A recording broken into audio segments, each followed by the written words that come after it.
அனைவருக்கும் வணக்கம். இங்கே நிறைய வந்து பார்த்தீங்கன்னா ஃபேக் ஃபெமினிஸ்ட் இருக்காங்க. அதில் ஒரு ஆள் தான் பார்த்தீங்கன்னா சனம், உங்கள் சனம் சொல்லி பார்த்தீங்கன்னா இன்டர்வியூ பண்ணுவாங்க இல்லையா, அவங்க வந்து பார்த்தீங்கன்னா ஒன்றா நம்பர் ஒரு ஃபேக் ஃபெமினிஸ்ட்டாக இருப்பாங்க. பேசுறது பூரா பார்த்தீங்கன்னா நான் வந்து பெண்களுக்காக குரல் கொடுக்குறேன் அப்படி இப்படின்னு சொல்லுவாங்க. ஆனால் வந்து பார்த்தீங்கன்னா அவங்க யாரை சப்போர்ட் பண்ணுறாங்க அப்படின்னா ஒரு மேல் சாவனிஸ்ட் அப்படின்னு சொல்லி பார்த்தீங்கன்னா நிறைய பேர் வந்து சொல்லிட்டாங்க. அந்த மாதிரி ஒரு ஆளை வந்து சப்போர்ட் பண்ணி அவர் வந்து ரொம்ப நல்லவர், அவர் ரொம்ப வந்து வல்லவர், அவர் வந்து உத்தமர் அப்படின்னு சொல்லி பார்த்தீங்கன்னா புகழ்ந்து வந்து பேசிகிட்டு இருக்காங்க. அதாங்க உங்கள் சனம் அப்படின்னு சொல்லி பிக் பாஸ் ரிவ்யூ பண்ணுறாங்களே.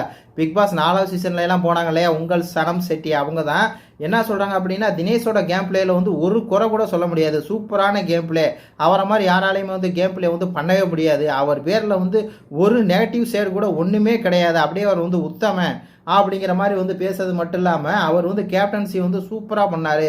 அவரை மாதிரி கேப்டன்சி பண்ண யாருமே இல்லை. அது மட்டும் இல்லாமல் பிரதீப்புக்கு வந்து முதல்ல வாய்ஸ் அவுட் பண்ணது வந்து அர்ச்சனா கிடையாது. இவர் தான் போய் பார்த்தீங்கன்னா கன்ஃபர்ஷன் ரூமில் வந்து சொன்னார், பிரதீப்புக்கு வந்து வாய்ஸ் அவுட் பண்ணார், இவர் வந்து கேம் பிளே அப்படி இப்படி சொல்லி பார்த்தீங்கன்னா ஆகா ஓகோன்னு சொல்லி புகழுது.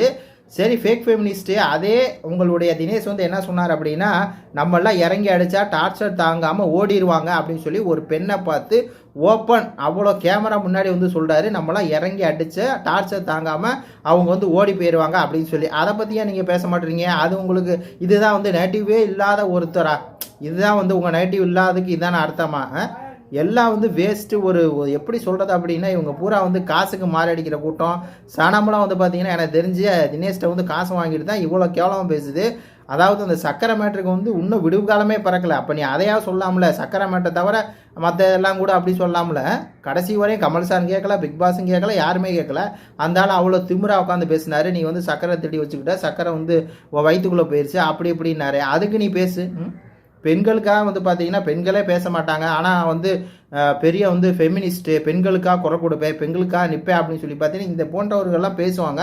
ஆனால் கடைசியில் பார்த்தீங்கன்னா இந்த மாதிரி ஒரு ஆணாதிக்க சிந்தனை கொண்டு அப்படியே நான் வந்து இறங்கி அடித்தோம்னா டார்ச்சர் தாங்காமல் அவங்க வந்து ஓடிடலாம்னு சொல்லி 3 பேர் உட்காந்து வந்து பிளான் போடுறாங்க. அதுக்கு வந்து இந்த அம்மா வாய் திறக்காது, உட்காந்துக்கிட்டு தினேஷ் வந்து நல்லவர், அவர் வந்து உத்தமர் அப்படின்னு சொல்லி பார்த்தீங்கன்னா ஓவராக பண்ணுறதுக்கு. இந்த ஆள் இப்படி பண்ணுறனால தான் லைஃப்பில் இந்த ஆளை விட்டு எல்லாம் ஓடிட்டு இருக்காங்க. இப்படி தான் இறங்கி அடித்து டார்ச்சர் பண்ணியிருப்பார் போல இருக்குது. யாருக்கு தெரியும்? நன்றி, வணக்கம்.